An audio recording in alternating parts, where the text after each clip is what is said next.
Too many home sellers skip this very important step when putting their house on the market, and it ends up costing them a lot of money. Hi, it's Eva Lin. Today, I'm sharing another critical tip for home sellers. If you want your house to sell for the highest price possible, my advice is for you to have your home pre-inspected by a professional inspector. And this is something you should do before you list a house for sale. And here's why. When you have an older home, there can be hidden issues. Even if everything looks good from the outside and you take great care of the home, if you don't identify these issues up front, the buyer for your house will be the one to discover them during their due diligence, and that's when things can really go south. As a seller, the most important thing you want to remember is you have the most leverage before you accept a buyer's offer.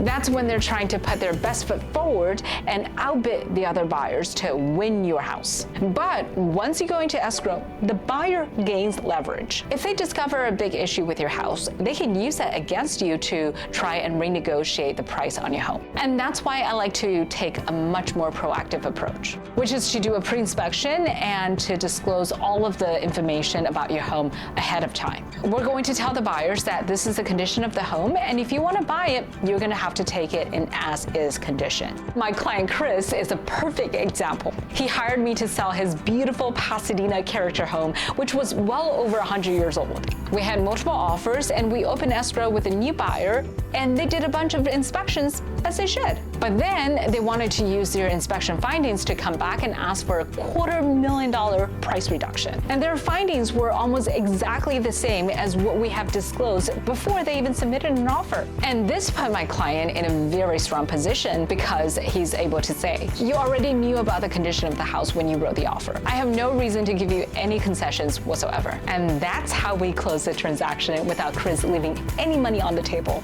If we hadn't done the pre-inspection, things could have gone very differently. So before you put your house up for sale, be sure to hire an inspector to come through. If you need a referral, I'm happy to share a few names with you.